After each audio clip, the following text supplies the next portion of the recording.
नमस्कार दोस्तों।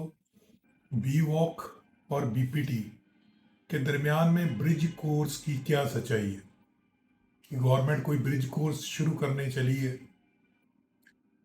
B walk जो कोर्स है डिग्री 3 साल की और बीपीटी 2026 में नीट के थ्रू हो रही है। वही नीट जो एमबीबीएस बीडीएस के लिए जरूरी है वो बीपीटी के लिए भी जरूरी हो गया है। वही नीट जो बीएमएस और ऊश कोर्सों के लिए जरूरी हो गया वो भी बीपीटी के लिए जरूरी हो गया है। यूनिवर्सिटी अपनी मनमानी नहीं कर पाएंगी।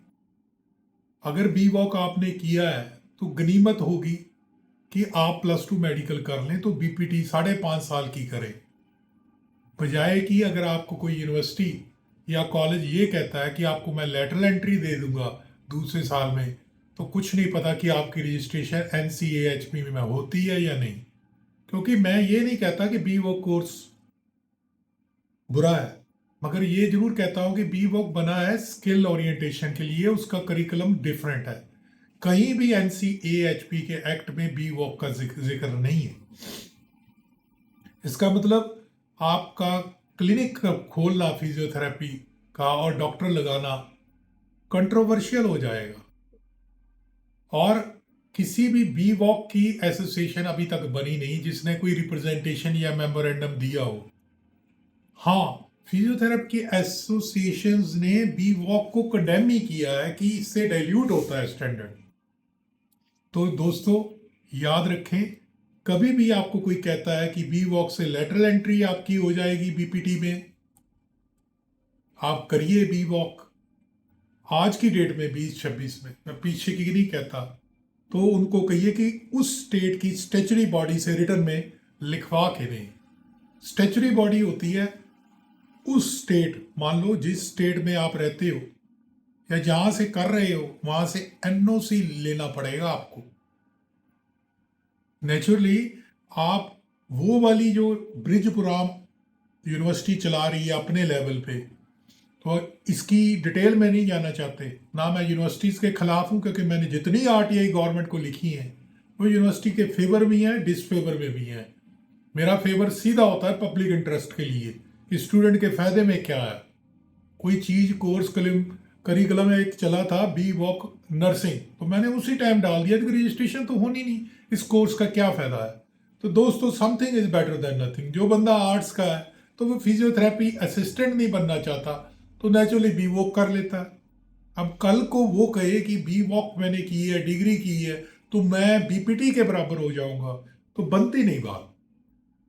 सवाल ये नहीं कि मैं बीपीटी के फेवर में और बी वॉक के अगेंस्ट हूँ। सवाल ये है कि आप किस करिकुलम के नीचे गए। आप एकेडमिक कोर्स है बीपीटी, प्रोफेशनल कोर्स है, आप वोकेशनल कोर्स की तरफ गए। हाँ, अब्रॉड अगर आप जाते हैं तो वहाँ पे क्रेडेंशियल ट्रांसफ़र हो सकते हैं, मगर आज की डेट में जितना मैं आरटीआई एक्टिविस्ट हूँ, आरटीआई क्या होती है, गवर्नमेंट को कोई लेटर लिखनी है और गवर्नमेंट के उस डिपार्टमेंट के पास अगर मैंने सही रूप में कोई चीज़ लेटर मांगी है तो उसका जीरोक्स देना।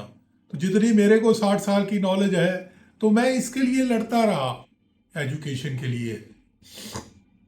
तो दोस्तों अगर आपको कोई कॉलेज कोई यूनिवर्सिटी आज की डेट में ये कहती है कि ब्रिज कोर्स शुरू हो गया है, बी वॉक वाले स्टूडेंट बीपीटी में आ जाओ, तो उसको लिखवा लेना कि स्टैचुरी बॉडी होती है गवर्नमेंट की रेगुलेटरी बॉडी, कोई प्राइवेट पैरामेडिकल बोर्ड नहीं। वो कह दे कि मैं आपकी रजिस्ट्रेशन के लिए जिम्मेवार हूं, आप लेटरल एंट्री कर लो। मेरे ख्याल से आप नीट पे ध्यान दें 2026 पे तो ज्यादा होगा।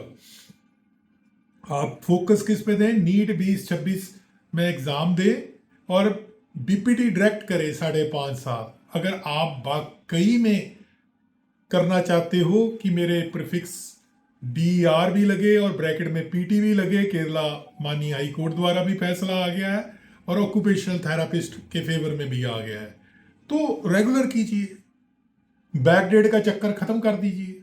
क्योंकि कहीं पे डिमांड गलत होती है और यूनिवर्सिटीज वो सप्लाई करती हैं फास्ट ट्रैक के नाम पे, प्रीवियस सेशन के नाम पे। ऐसे बिहार में होता था कि DHMS है जी, होम्योपैथी है जी, पुराने पेपर नहीं हुए जी, स्टे है, ऐसा है। तो अगर आप खुद कहीं पे काने हैं तो अंधा, आगे बंदा अंधा ही मिलेगा आपको।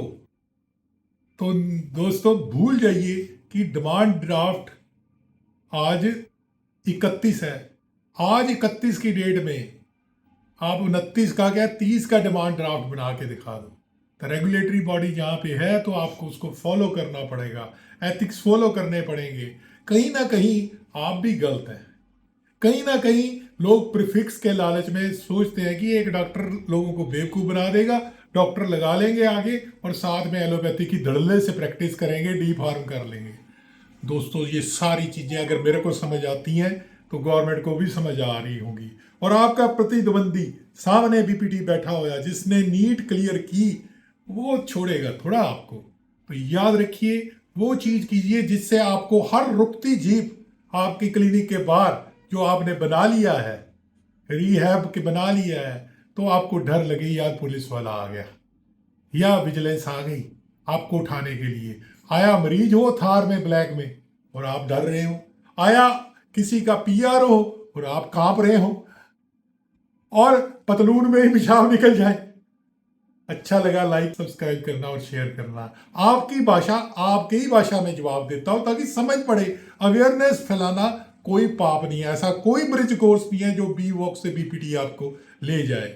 अगर आप बेवकूफ़ बनना चाहते हैं तो मैं कुछ नहीं कह सकता, चॉइस इज यूअर्स।